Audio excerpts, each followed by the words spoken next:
주시는 하나님의 말씀은 빌립보서 4장 6절 그리고 7절 말씀입니다. 빌립보서 4장 6절과 7절 말씀.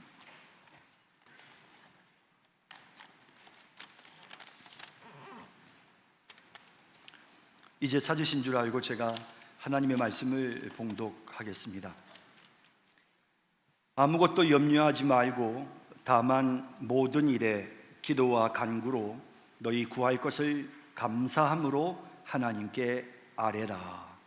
그리하면 모든 지각에 뛰어난 하나님의 평강이 그리스도 예수 안에서 너희 마음과 생각을 지키시리라. 아멘.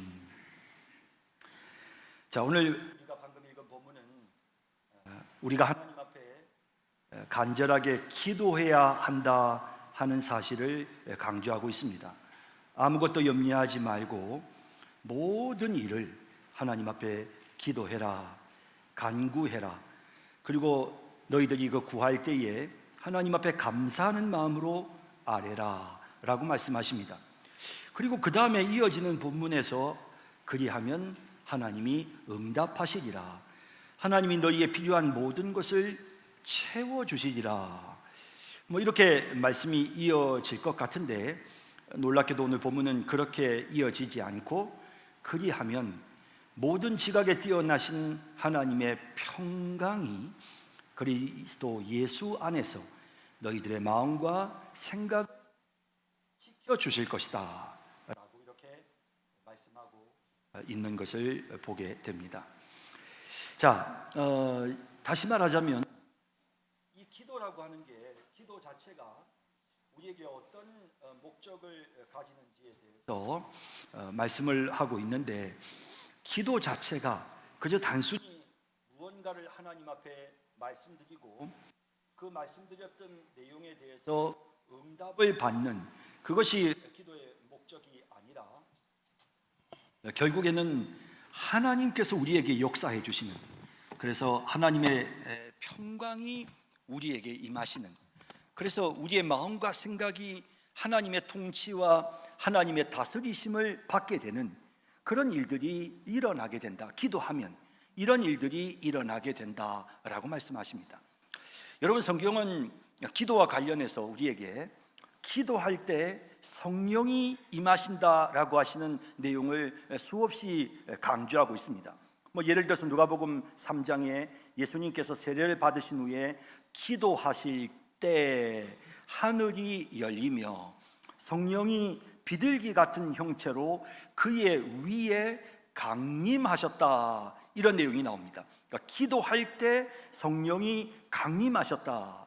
또 그런가 하면 사도행전 4장 31절에는 빌기를 다하매 모인 곳이 진동하더니 무리가 다 성령이 충만하여 라고 말씀하십니다. 그러니까 우리가 기도하면 성령이 역사하신다. 우리가 기도할 때 성령이 임하신다. 그러다 보니 그 성령의 역사로 우리의 마음에 평강이 찾아오는 것입니다.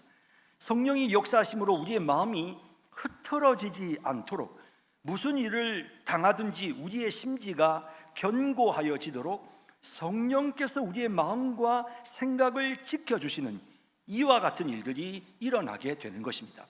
그러니까 기도를 통해서 우리에게서 나타나는 가장 큰 결실과 열매는 그것은 기도의 응답이라기보다는 오히려 성령의 임재의 역사, 성령께서 우리에게 역사하시는, 그래서 우리가 하나님과 더 가까워지고 우리가 하나님과 더불어 연합이 되어지는 이런 은혜로운 일들이 나타나게 되는 것입니다. 언제?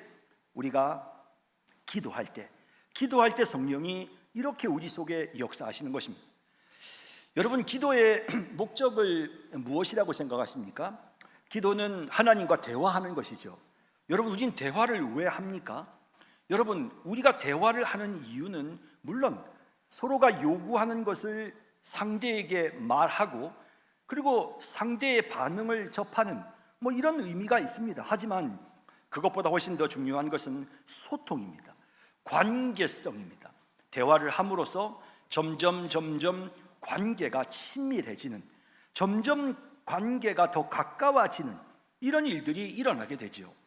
야고보서 4장 8절을 보면 하나님을 가까이 하라, 그리하면 너희를 가까이 하시리라 라는 말씀이 나옵니다.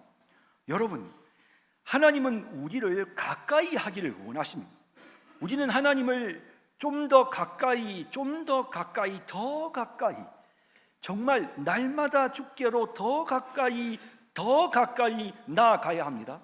하나님과의 관계성, 하나님과의 친밀한 교제, 이런 것이 우리의 신앙에 참으로 중요한 부분인데, 이런 하나님과의 친밀한 관계성은 어떻게 형성되느냐? 그것은 하나님과의 대화를 통해서 형성되는 것입니다. 그래서 여러분, 우리는 기도에 대해서 잘 생각해 봐야 하는데요, 기도를 그냥 내가 무언가를 하나님 앞에 응답받는 것이다, 내가 필요로 하는 것을 하나님께 말씀드리는, 하나님 저 이거 필요해요, 하나님 주세요 라고 이렇게 우리가 무언가를 하나님 앞에 요구하는 수단으로서 기도를 우리가 이해해서는 안 되는 것입니다. 자판기에 스위치를 착 누르면 그만 순간적으로 내가 원하는 그 음료가 이렇게 그대로 나오는 것처럼, 내가 하나님 앞에 원하는 것이 무엇인지를 하나님께 쫙 말씀드리면 하나님이 알아서 짝짝 문제를 해결해 주시는, 이런 의미로 우리가 기도를 이해해서는 안 되는 것입니다. 기도는 참으로 하나님과의 대화입니다. 사랑하는 두 사람 사이의 대화가 바로 기도인 것입니다. 여러분, 부부간에도 서로 대화를 통해서 친밀한 관계성을 형성하는 것이죠. 어떤 때는 별로 필요치도 않은, 때로는 말도 안 되는 그런 표현들을 우리가 서로에게 하게 되는데요, 그렇지만 그 지나가는 우스갯소리들 속에서 제일 중요한 것은 뭐냐면 부부의 연대감, 우리가 서로 함께 가까워지고 있다는 것입니다. 어떤 수단을 써서든지 내게 필요한 것을 하나님께로부터 얻어내는 것이, 그것이 기도가 아니라 정말 내가 필요로 하는 것을 말씀드리면서 점점 하나님과 가까워지는 것, 이것이 바로 기도의 목적이고, 다시 말하면 기도 자체가 하나님과의 대화 자체를 하나님께서 원하시는 것입니다. 우리에게 뭔가를 하나님이 주시거나, 혹은 너희가 나에게 뭔가를 요구해라, 나는 너의 문제를 해결한다, 해결하는 능력이 있다, 이런 사실들을 기도를 통해서 하나님께서 우리에게 깨닫게 해주시지만, 그러나 더 중요한 것은 기도 자체, 하나님과의 교제를 통해서 점점 우리가 하나님과 가까워지는 이와 같은 관계를 하나님이 원하시는 것입니다. 그래서 우리가 기도할 때는 무엇보다도 중요한 것이 성령의 임재를 경험하면서 성령의 인도하심을 따라서 기도해야 합니다. 앞서 말씀드린 것처럼 기도하면 성령이 역사하십니다. 그러면 그 성령이 역사하신다는 것은 성령이 우리를 이끄신다는 것입니다. 우리를 인도하신다는 것입니다. 성경은 우리에게 성령을 쫓아 행하라 라고 말씀하십니다. 성령을 따라가라. 성령이 너를 이끄실 때 네가 그 성령의 인도를 따라가라 라고 이렇게 말씀하십니다. 여러분, 성령은 우리를 인도하십니다. 성령께서 우리가 기도하는 중에 성령이 우리 속에 역사하시면 우리의 마음과 생각을 지키시고, 성령께서 우리 속에 임재하셔서 우리를 인도하십니다. 우리의 마음을 성령께서 인도하십니다. 그러다 보니 참 굉장히 우리의 기도는 아주 인격적입니다. 여러분, 어떤 분들은 어떻게 하면 하나님의 뜻대로 하는 기도를 할 수 있습니까? 내가 정말 내 원대로 마시고 하나님 아버지의 뜻대로 되기를 원합니다. 나는 정말 하나님이 기뻐하시는 기도를 드리고 싶습니다. 내가 지금 이거 혹시 내 욕심으로 하나님 앞에 잘못 구하는 것은 아닙니까? 걱정하시는 분들이 있습니다. 염려할 필요가 없습니다. 왜냐하면 기도는 하나님과의 대화입니다. 그냥 하나님, 저거 가지고 싶어요. 저한테 주세요. 나 꼭 이거 포기 못해요. 그렇게 내 마음속에 있는 생각을 말씀드리면, 그러면 성령이 내게 임하셔서 우리의 마음을 인도하십니다. 욕심을 버려라. 그거 말고 내가 더 너에게 좋은 거 주지 않았니? 그러면서 성령께서 우리를 인도하십니다. 그러다 보니 기도가 바뀌는 것이죠. 그래서 의도적으로 내가 이 기도는 하나님이 기뻐하지 않으시는 기도, 이 기도는 하나님이 기뻐하시는 기도, 이런 걸 굳이 구별하거나 나눌 필요가 없습니다. 성품이 온유한 사람과 자꾸 대화를 하다 보면 나도 모르게 자꾸 온유한 대화를 하게 됩니다. 긍정적인 사람과 대화를 하다 보면 나도 모르게 점점 긍정적인 사람이 됩니다. 내가 하나님 앞에 간절하게 기도하면 성령께서 우리를 긍정적으로 인도하십니다. 성령께서 우리의 모습을 반듯하게 바르게 인도해 주시기 때문에 자연스럽게 우리의 기도가 고쳐집니다. 그래서 우리가 굳이 기도의 내용 때문에 고민할 필요가 없습니다. 어떻게 해야 바른 기도를 할 수 있지? 어떻게 해야 제대로 된 기도를 해야 될까? 아니요, 아무 염려하지 마세요. 그냥 대화하면 됩니다. 대화하다 보면 우리 주님께서 우리를 인도하십니다. 그런 생각은 옳지 않아. 그런 말은 하면 안 되지. 그래 네 마음 알겠다. 그래 얼마나 속상한지 알겠어. 그래 알았어. 이러시면서 계속해서 인격적으로 성령께서 우리의 마음을 만져주시기 때문에 자꾸 대화를 하다 보면 우리의 기도가 바뀌는 것입니다. 저요 이거 뭐 필요하고 뭐 필요하니까 빨리 보내주세요 하고 전화를 딱 끊었다. 예를 들어서 한번 그런 생각을 해봅시다. 여러분, 그건 정말 우리가 자녀들이 부모님한테 전화를 해서 어머니 나 뭐 필요하고 아버지 뭐 필요한데 뭐 필요해서 언제까지 어떻게 해주세요. 이상 끝 하고 딱 전화를 끊었다고 한번 생각을 해보십시오. 부모의 마음이 어떻겠습니까? 이런 나쁜 놈이라는 생각이 들지 않겠습니까? 안녕하세요, 잘 지내셨어요, 몸은 건강하세요, 그런데 말이죠, 저 이게 좀 필요한데 되시겠어요, 이러면서 대화를 하는 것이죠. 기도는 이렇게 하나님과의 대화입니다.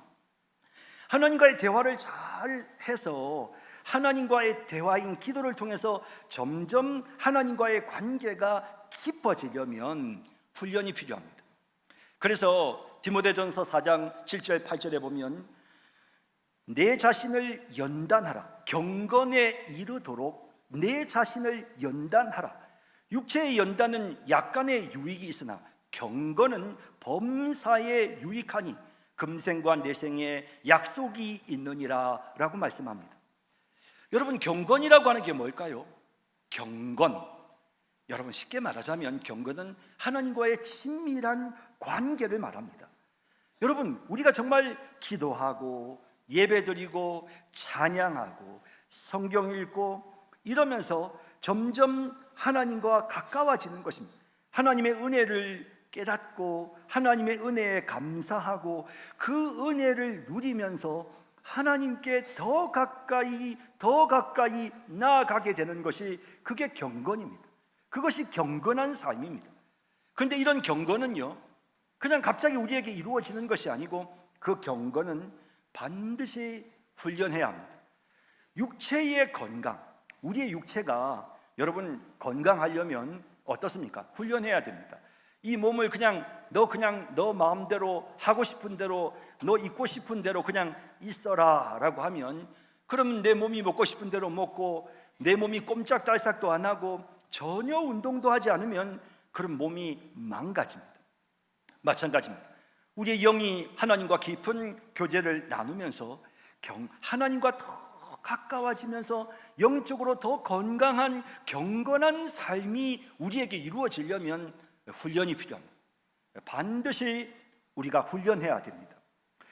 그래서 이런 훈련들을 위해서 우리가 노력해야 되는데요, 사실 우리가 육체의 그런 훈련들도 그렇지 않습니까?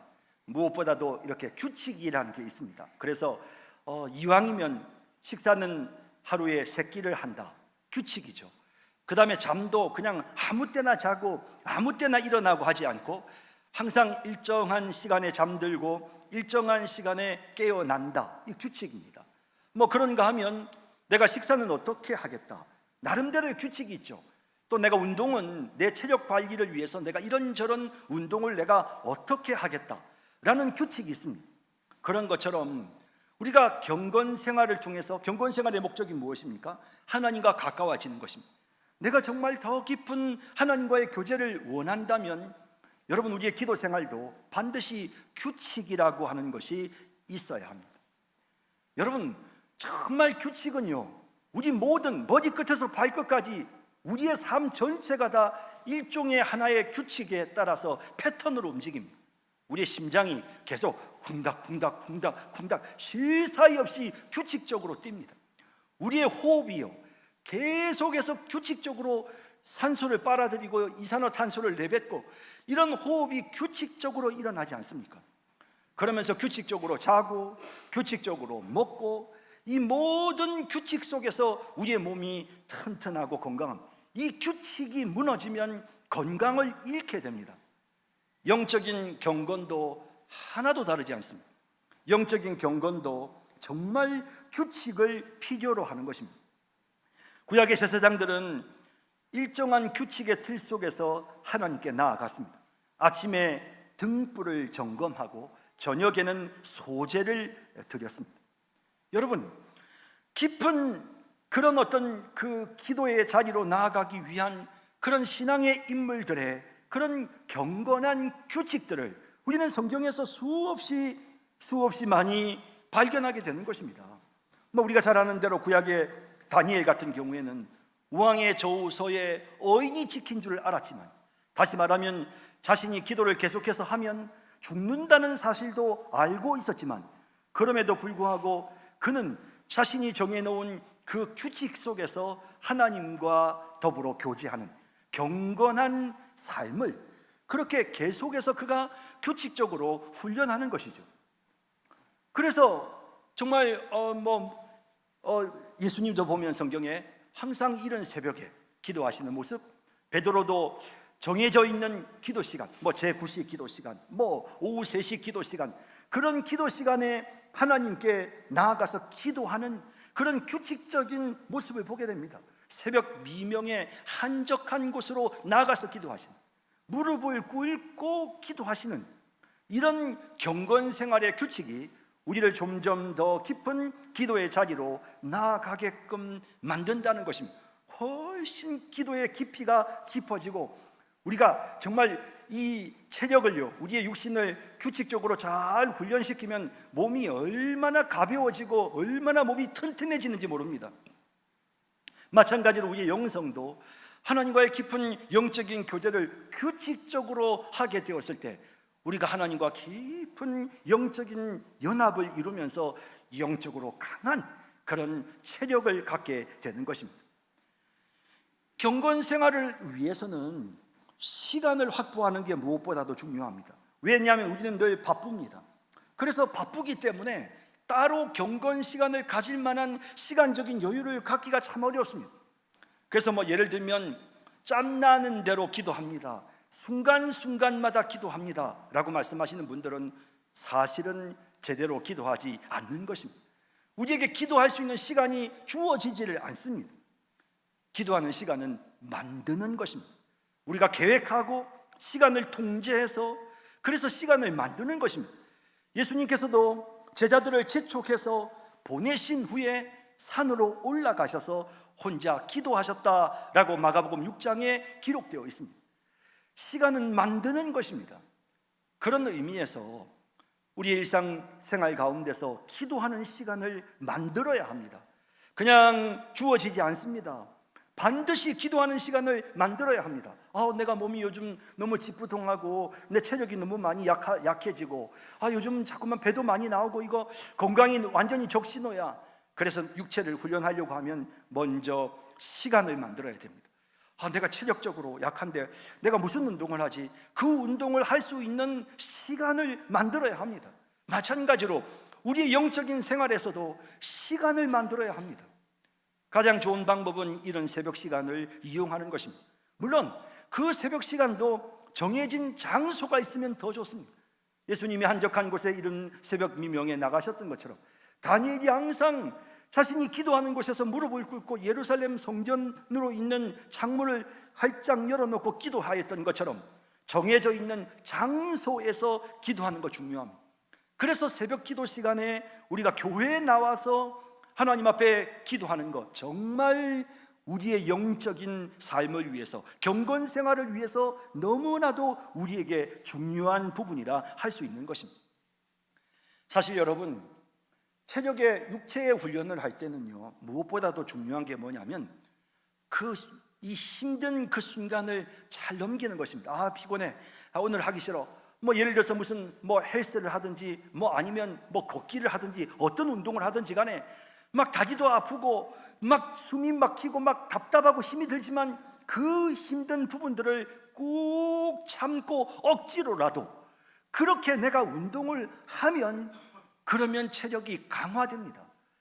여러분, 우리의 영적인 경건의 삶도 하나도 다르지 않습니다. 우리가 때로는 기도할 때 기도가 쉽지 않고 어렵지만 그러나 시간을 다 정해놓고 내가 이 시간만큼은 내가 주님을 만나겠습니다, 내가 이 시간만큼은 하나님 앞에 계속 기도하겠습니다 라는 그런 결단을 가지고 그런 마음의 뜻을 정하고 그 시간 동안 하나님 앞에 매달려서 기도하는 것입니다. 그래, 조금만 더 참자. 아우, 피곤해. 기도도 안 되고, 아우, 왜 이렇게 기도가 안 돼? 아유, 모르겠다 라고 기도를 중단하는 것이 아니라 그 잘 안 되는 그 순간을 참고 인내하면서 억지로라도 하나님 앞에 정한 시간을 채워 나가는 것입니다. 그래서 경건한 삶을 사는 사람들은 이렇게 나름대로의 규칙을 정해놓고 규칙적인 기도를 합니다. 그래서 막 꼭 많은 시간이 아니라도 괜찮습니다. 난 하루에 얼마 동안, 몇 분 동안, 나는 하루에 1시간 동안, 30분 동안, 또 나는 하루에 성경을 5장, 10장, 3장, 아니 어떤 때는 1장만, 아니 다만 몇 구절이라도 그렇게 자기 나름대로의 어떤 삶 속에서 시간을 만들고 그리고 규칙을 정해놓고 그 규칙을 따라서 계속해서 경건 생활을 해야, 그래야 우리의 영성이 강화되고 우리의 경건이 점점 깊어져서 하나님과의 관계가 더 친밀해지는 것입니다. 여러분, 사실 우리의 기도와 관련해서 성경은 여러 가지 구체적인 그런 경건의 훈련 방법에 대해서 말씀하고 있는데요, 특히 손을 들고 기도하는, 지난주에도 오후 예배 시간에 강사로 목사님 오셔서 말씀하셨죠. 거룩한 손을 들어 기도하기를 원하노라. 손을 들고 기도하는 것 굉장히 중요한 기도의 모습입니다. 육체를 활용하는 것입니다. 단순히 그냥 기도라고 하는 것이 그냥 조용히 마음속으로만 하는 것이 아니고 내 온 육체를 다 활용하는 것입니다. 육체와 내 영혼과 인격이 하나가 되어서, 그래서 내가 그동안 사용하지 않았던 모든 근육들을 개발하는 것입니다. 그 근육들을 강화시키는 것입니다. 그래서 이 헬스 같은 운동을 보면, 헬스 운동을 체력 강화 훈련을 할 때 사용하지 않은 구석구석의 근육들을 막 강화시키기 위한 여러 가지 많은 그런 활동들을 하게 합니다. 그런 것처럼 우리의 영성을 강화시키기 위해서, 그래서 이 육체를 활용하는, 손을 높이 들고 기도하는 거 필요합니다. 무릎을 꿇고 기도하는 거 정말 좋습니다. 진짜 무릎을 꿇고 기도하는 기도는요, 그건 하나님 정말 기뻐하십니다. 하나님 그냥 누워서 기도, 저는 누워서 기도하는 것도 좋아요. 괜찮아요. 여러분, 누워서 기도하면 잠 안 오시면 여러분, 왜 이렇게 잠이 안 와? 여러분 걱정하지 마시고, 여러분 잠이 잘 안 오면요, 누워서 계속 기도를 하세요. 그냥. 그래서 가만히 누운 채로 기도하면 성령이 임하셔서 평화가 임하기 때문에, 그러면 나도 모르는 사이에 잠이 옵니다. 어떤 분들은 잠이 안 오면 하나, 둘, 셋, 넷, 별 하나, 별 둘, 별 셋 세시는데 그거 하지 말고 기도하세요. 기도하면, 그러면 주의 성령이 우리 속에 평화를 주시면서 잠이 옵니다. 어떤 때는 잠을 이렇게 자야 되는 시간을 놓쳤을 때 잠이 안 온 때 있죠. 저도 그런 때가 있습니다. 어떤 때는 여러분 커피 마셔가지고 잠이 안 오시는 때도 있죠. 이럴 때 잠자려고 억지로 노력하지 말고 그냥 누운 채로 기도하시면 돼요. 그래서 이렇게 기도는 어떤 방향으로 해도 좋지만, 특별히 내 기도 훈련을 위해서 무릎을 꿇고 기도하는 것은 아주 깊은 기도의 자리로 나아가게 합니다. 여러분, 중세 수도사들은 영성 훈련을 할 때요, 그 당시에 그 수도사들의 영성 훈련에 관한 기록들을 보면 이 예수님의 십자가의 고통을 자신의 몸에 직접 느낄 수 있을 정도의 그런 고난이도의 힘든 그런 육체적인 훈련을 감수하면서 기도했습니다. 그냥 기도한 게 아니었습니다. 예수님께서 십자가에서 정말 그 고통을 당하시는 그 예수님의 십자가의 고통을 내가 내 몸에 그대로 느끼면서 땀방울이 핏방울이 되는 것 같은 그런 육체의 힘든 고난을 견뎌내면서 그러면서 기도하는 것입니다. 때로는 저는 금식 기도가 참 유익하다고 생각합니다. 여러분, 자녀들이 혹시 엄마 저 이거 좀 해주세요, 아빠 이거 좀 해주세요, 안 돼, 지금 뭐 우리 가정 형편에 뭐 그런 거 안 돼, 안 돼, 쓸데없는 소리 하지 마. 근데 그 자녀가 갑자기 한 3일 굶어 버렸어요. 답을 아버지가 허락해 주실 때까지는 저는 문 밖에도 안 나가고 저 아무것도 안 먹겠습니다. 그러고 그냥 한 3일 굶어 버리면, 그러면 정말 부모가 어쩔 수 없이 손 들지 않겠습니까? 여러분, 금식 기도는요 하나님의 응답이 직방입니다. 정말 하나님은 금식 기도를 너무너무 빨리 응답해 주시는 것 같아요. 그래서 금식 기도는 참으로 우리의 깊은 경건 생활을 위해서 참으로 필요한 그런 부분이라 할 것입니다. 여러분, 우리는 기도하면서 계속해서 우리 자신을 훈련해야 됩니다. 그래서 더 긴 시간 기도하기 위해서는 중보 기도, 나와 가장 가까운 내 가족들, 내 자녀, 또 내 배우자 혹은 내 부모, 내 형제들을 위해 기도하고, 교회의 중직자들을 위해 기도하고, 담임 목사를 위해 기도하고, 교회 성도들을 위해 기도하고, 그리고 이웃들을 위해서 기도하고, 직장을 위해서 기도하고, 이렇게 기도의 영역들을 자연스럽게 넓혀 나가는 것입니다. 그러다 보면 여러분, 우리가 기도를 하다 보면요 성령이 우리에게 아까 역사하신다고 말씀드렸죠. 기도를 하다 보면 막 그냥 무조건 말씀드리고 끝내는 것이 아니고, 주여 주여 하나님 우리 교회를 불쌍히 여겨주소서라고 기도하면 그 순간에 나도 모르게 우리 교회 아무개 집사님이 생각이 납니다, 마음속에. 왜냐하면 성령이 역사하십니다. 우리의 기도 가운데 우리와 소통하시거든요. 성령께서 얘야, 너 누구에게 관심을 가지고 지금 이 시간에 너 누구를 위해서 기도해라, 그런 마음을 주세요. 그러면 그 기도하면 돼요. 그러면서 그 시간 기도를 점점 확장시켜 나가는 것입니다. 때로는 육체의 연약함을 위하여 하나님 앞에 건강을 주시도록 기도하는 것 정말 필요한 일입니다. 자녀들을 위해 기도하는 것 정말 필요합니다. 자녀들의 미래를 위해서 기도하는 것 정말 필요합니다. 어떤 때는요 우리의 좌뇌뿐만 아니라 우뇌를 사용해서 마음속에 예수님이 십자가에 못 박히신 그런 형상을 마음속에 생각하면서 그러면서 기도하면 또 얼마나 은혜가 되는지 모릅니다. 이런 부분들이 다 우리의 기도의 경건 생활의 훈련 부분입니다. 자꾸 우리가 과거에 사용하지 않았던 부분들을 자꾸 강화하고 자꾸 개발시켜 나갈 필요가 있는 것입니다. 그런 의미에서 저는 때로는 방언으로 기도하는 것, 성경에 분명히 말씀하시고 있는 내용이지 않습니까? 우리의 영이 하나님 아버지께 비밀을 아뢰는 것이 방언 기도입니다. 뭐 이런 기도들 우리가 경험이 없으니까 일단은 우리도 모르게 뭔가 좀 거부감이 느껴질 수 있습니다. 그러나 이 모든 것은 다 하나님께서 우리에게 유익하도록 주시는 은사입니다. 그러므로 때로는 묵상하며 기도하고, 때로는 손을 들고 기도하고, 무릎을 꿇고 기도하고, 어떤 때는 입술로 소리를 내서 기도하고, 또 어떤 때는 방언으로 기도하고, 그러면서 우리가 다양한 방법으로 우리가 정말 내 영혼 깊은 곳에 사용하지 않았던 그런 영적인 근육들을 자꾸 사용하면서 건강한 영적인 삶을 살아가는, 정말 경건한 삶을 살아가는 그 모든 것의 목적은 하나님과 점점 가까워지는 것입니다. 하나님과 깊은 영적인 교제를 나누면서 내가 주 안에, 주가 내 안에, 그러면서 나와 주님이 하나가 되는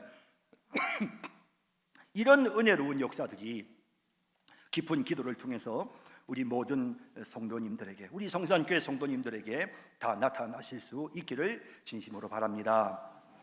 기도하겠습니다. 사랑의 주님, 은혜를 감사드립니다. 우리의 기도 속에 성령이 역사하시며 우리는 그 성령의 역사하심 속에서 기도를 통해 주님과 점점 가까워지는데, 오늘 우리를 향하여 주님께서 경건에 이르도록 연습하라라고 말씀하셨습니다.